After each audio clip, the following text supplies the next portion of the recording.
जैसे जैसे वक्त गुजरता जा रहा है, हरियाणा में चुनाव की आहट और तेज होती जा रही है। हरियाणा में चुनाव जीतने की कोशिशें और तेज होती जा रही हैं। दावों और वादों का दौर तो पहले से ही शुरू है। अब अपनी अपनी जीत के दावों के साथ विरोधियों पर वार और तीखे होते जा रहे हैं। बात बीजेपी की जाए तो बीजेपी की तरफ से हरियाणा में एक बार फिर से सत्ता पर काबिज होने की कोशिश है और बीजेपी के नेता लगातार ये कह रहे हैं कि इस बार भी हरियाणा में डबल इंजन की सरकार बनेगी। वहीं कांग्रेस अब इस कोशिश में है कि हरियाणा में बीजेपी की सत्ता को हटाकर, गठबंधन की सरकार को हटाकर अपने आप को काबिज किया जाए। जेजेपी एक बार फिर से यह बात भी कह रही है कि हरियाणा में एक बार फिर से उनके पास सत्ता की चाबी होगी, लेकिन साथ साथ उनका दावा यह भी होता है कि वो पूर्ण बहुमत के साथ सरकार बनाने की तरफ बढ़ रहे हैं और उप मुख्यमंत्री के नाम से उप हटाकर दुष्यंत चौटाला को मुख्यमंत्री बनाने की कोशिशों में जुटे हुए हैं। इनेलो की तरफ से भी लगातार अपने आप को मजबूती के साथ आगे बढ़ाने की बात कही जा रही है और अभय चौटाला ये कहते नजर आते हैं कि वो सत्ता लाने के लिए इस बार जनता के बीच में जा रहे हैं। एक और खिलाड़ी आम आदमी पार्टी, वो भी अपनी हरियाणा में मौजूदगी दर्ज करवा रहे हैं और अपने आप को मजबूत करने की पुरजोर कोशिशों में जुटे हुए हैं।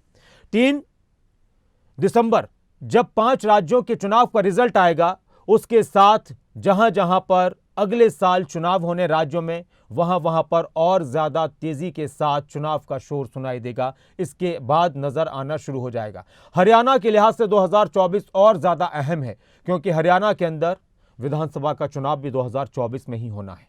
लोकसभा चुनाव से पहले, लोकसभा चुनाव को हरियाणा के लिहाज से अगर देखा जाए विधानसभा चुनाव के लिहाज से, तो उसको सेमीफाइनल देख माना जा सकता है। लोकसभा चुनाव के नतीजे विधानसभा चुनावों पर बहुत हद तक असर करेंगे, इस बात से कोई इनकार नहीं कर सकता। लेकिन जिस तरह के दावों के साथ सियासत आगे बढ़ रही है वो भी बहुत दिलचस्प है। ये रिपोर्ट देखिए। जिस सियासी महापर्व का जनता और नेताओं को इंतजार रहता है, जिस सत्ता के महासंग्राम की लड़ाई में नेता अपनी बयानों की मर्यादा और सीमा को कई बार पार कर जाते हैं, अब हरियाणा में उसी सियासी संग्राम की गूंज तेज हो चुकी है। हरियाणा में 2024 के चुनावी रण के लिए चुनावी शंखनाद हो चुका है। बीजेपी बुलडोजर लेकर तैयार है, उधर कांग्रेस भी सरकार बनाने के लिए बेकरार है। आम आदमी पार्टी भी हरियाणा की सत्ता में अपने आप को काबिज करने की जद्दोजहद में जुटी है, तो वहीं इनेलो सत्ता में फिर से वापसी की ललकार भर रही है। बात सत्ता की है, इसलिए सियासी घमासान होना लाजमी है। बात 5 साल सरकार चलाने की है, इसलिए बेकरारी भी जरूरी है।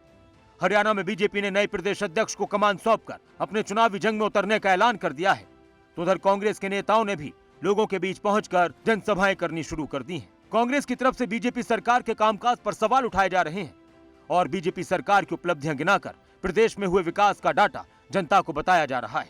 बीजेपी के प्रदेश अध्यक्ष नायब सैनी लगातार रोड शो कर जनता के बीच पहुंच रहे हैं। वहीं अपने बयान में नायब सैनी जहां सरकार की उपलब्धि और मनोहर सरकार के मनोहर काम गिनवाते हैं, तो वहीं कांग्रेस की सत्ता में वापसी के दावों पर भी जमकर कटाक्ष करते हैं।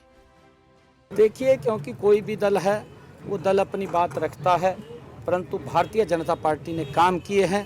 कांग्रेस का जो शासन है वो भ्रष्टाचार से रहित दिखाई देता है और भारतीय जनता पार्टी नरेंद्र मोदी और मनोहर लाल जी का शासन और विकास से रहित दिखाई देता है। वो अंतर एकदम लोगों को दिखाई दे रहा है। आज मैंने कहा है कि प्रदेश के अंदर भी समान रूप से विकास हुआ है, नहीं तो भूपेंद्र सिंह हुड्डा का एक क्षेत्र प्रेम था, क्षेत्रीय प्रेम था, और वो क्षेत्रीय प्रेम के कारण वो हरियाणा को अनदेखा होता था और उस क्षेत्रीय प्रेम के कारण बहुत सारा वर्ग वो भी वंचित रह जाता था। परंतु आज ये भूपेंद्र सिंह हुड्डा को भी मालूम होगा, कांग्रेस की सरकार में कांग्रेस गरीब व्यक्ति सरकार को ढूंढता था। बीजेपी सत्ता में वापसी का इतिहास रचने का दम भर रही है, तो वहीं कांग्रेस बीजेपी को सत्ता से बाहर करके हरियाणा की कमान अपने हाथ में आने का दावा करती है। कांग्रेस के प्रदेश अध्यक्ष उदय भान लगातार हरियाणा और बाकी राज्यों में भी कांग्रेस की बढ़ती साख की बातें दोहराते हुए सत्ता में वापसी की बात कहते नजर आते हैं। सरकार को जितना अहंकार और बुद्धि है, उससे नहीं लगता ये तो वोट की चोट से ही मानते हैं। शायद 3 दिसंबर को इनको ऐसी चोट पड़े, इनको दिमाग हो सके सेंटर में आ जाए, मान सकते हैं। क्या लगता है सर, 3 पूरे रिजल्ट आएंगे? पांचों प्रदेशों में कांग्रेस सरकार बनाने जा रही है। सत्ता में वापसी का दम भरने वाली कांग्रेस अंदरूनी कलह के चलते भी विपक्ष के निशाने पर रहती है। इसलिए ये जरूरी है कि कांग्रेस को अगर सत्ता में आना है तो पहले तेरा मेरा की राजनीति छोड़नी पड़ेगी। ये बात भूपेंद्र सिंह हुड्डा भी मानते हैं और एसआर के यानी कुमारी सैलजा, रणदीप सुरजेवाला और किरण चौधरी भी। बात यह है कि जो भी कुछ हो वो बैलेंस तरीके से हो, सभी लोगों को उसमें जगह मिले। कोई गुटबाजी की बात नहीं है, लेकिन बैलेंस ज़रूर होना चाहिए, चाहे क्षेत्रीय बैलेंस हो और चाहे सामाजिक रूप से बैलेंस हो, चाहे राजनीतिक रूप से बैलेंस हो। बैलेंस से ही तो कोई भी संस्था चलती है, कोई भी संगठन चलता है, तो बैलेंस होना चाहिए।